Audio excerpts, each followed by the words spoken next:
Freediving in Mgarr ix-Xini can be super exciting if you know 3 hidden underwater gems which I'm going to reveal in this video and which are very easy to be missed.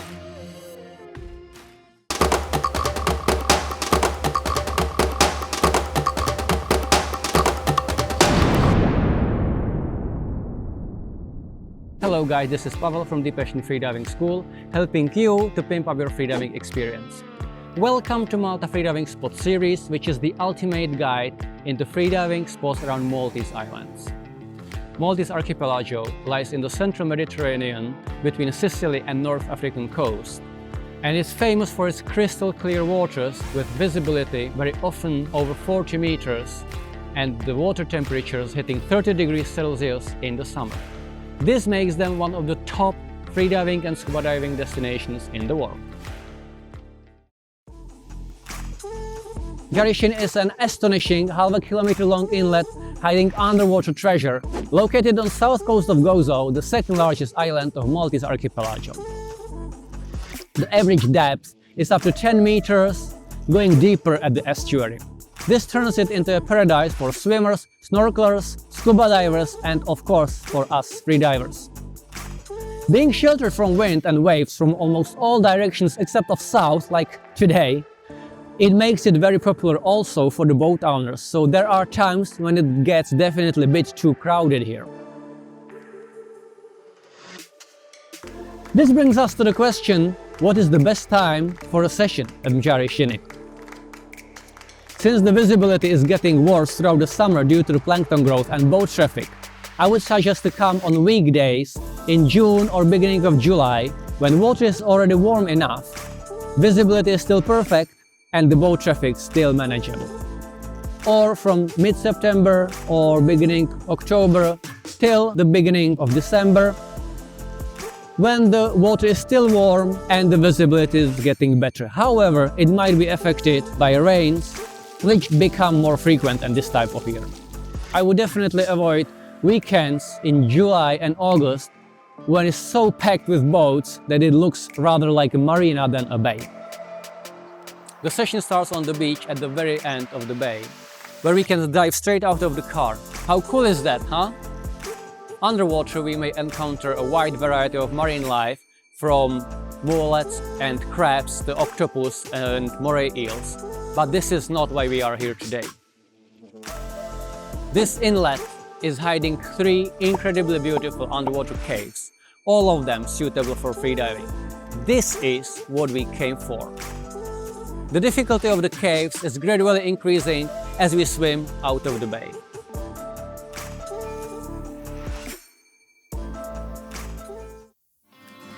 Now, before we start, it's time for a disclaimer. Although these caves are super fun to dive, freediving here is much more risky than standard freediving.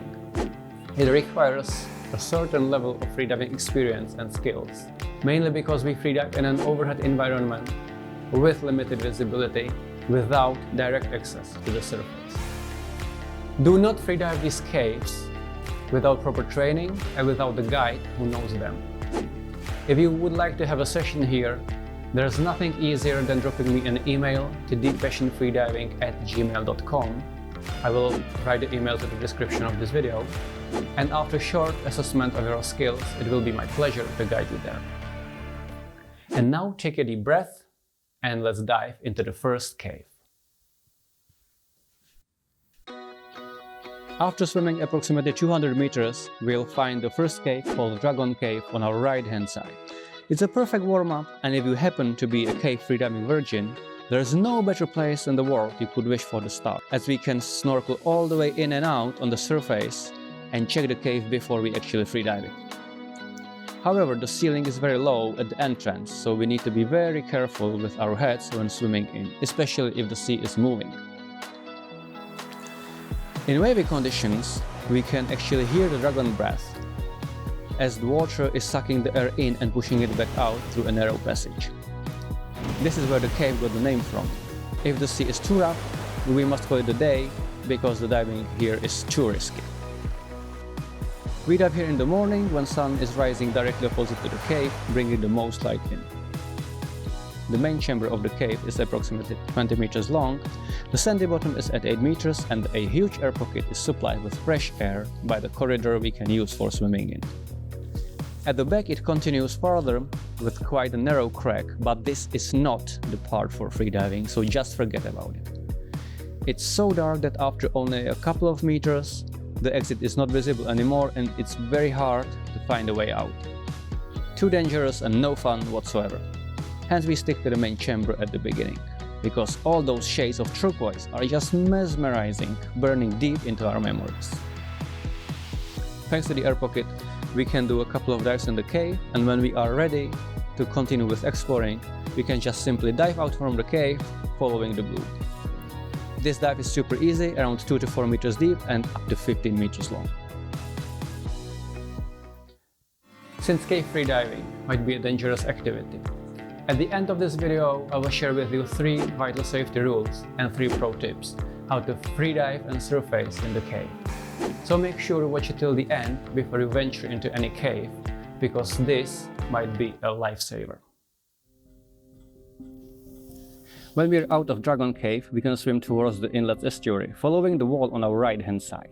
Almost precisely in the middle between Mgarr Inlet and neighboring Il-Kantra Inlet, we can find our second stop, the Il-Kantra Cave. Since the arch is south-oriented, most light is coming in around midday, which is the best time for diving here. This cave is more challenging than Dragon Cave because there is no access on the surface and we have to dive to get in.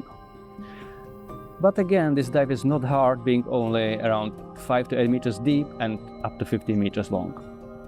Once we surface inside an air pocket, the endorphins kick in.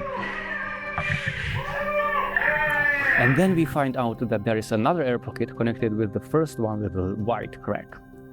This dive is only like 3 meters deep and up to 5 meters long, but it's much darker.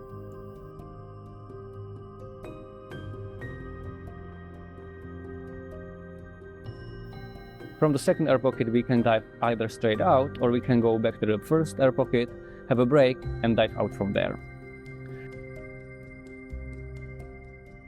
Here is the caution necessary. The air quality may vary, as the crack connecting the second air pocket with the outside is rather narrow and zigzagged. I strongly do not recommend diving this cave without a guide who knows it.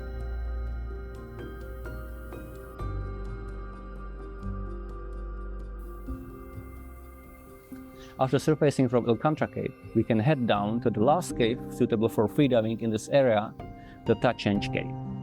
For this one we need to swim all the way out from the bay and turn right around the corner. Then a gorgeous scenery with massive cliffs opens up, and we have lost 50 meters to the cave's entrance. This cave is the far most difficult one from all the caves here. Unlike the previous 2, which are good for beginners, this one is strictly for experienced freedivers only. Not only that we dive deepest and longest, around 10 meters deep and 40 to 60 seconds dive time, but we are heading into total pitch black, no matter what time of the day is. On the way in, we need to stay on our right-hand side, or if we are swimming on our back, then the left-hand side, and stop for a while to get used to the darkness and check where the air pocket actually is. The air quality in the cave has always been good so far, but by the time this video is being published, I have no idea how or even if the air pocket is connected with outside. If you know this, please share your knowledge with the community in the comment section.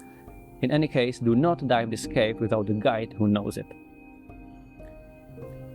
If we are diving here without a torch, we definitely need to wait a couple of minutes to adjust our eyes to the darkness, and even after that there's not really much to see. But it doesn't matter, because there are some cool swim-throughs which we dive on our way out. This is actually the only cave I have freedived in Malta which serves as a fish nursery.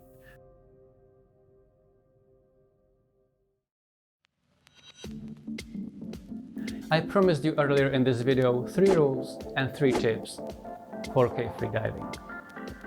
So stop doing anything, focus, and listen carefully. Here they are. Golden rule number 1, which applies actually to all freediving, is never ever ever ever freedive alone. Freediving is not climbing, solo freediving does not exist. Always freedive with a competent buddy, period. Competent means that he or she knows and follows safety procedures. Rule number 2, never freedive a cave you don't know and have no information about. And rule number 3, never surface inside of the cave without having a reliable information about the air quality inside. Make sure you follow these rules on every single cave dive, and after making them your everyday mantra, you can fine-tune them with following tips.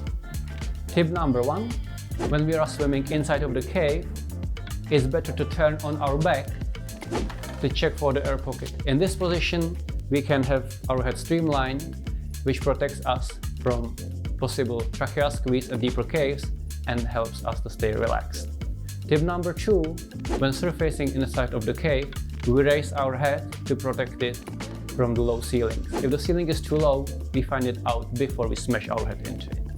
And tip number 3, wait with the exhale after complete surfacing and making sure that the air pocket inside of the cave is big and good enough for sufficient recovery breathing and inhale for our way out.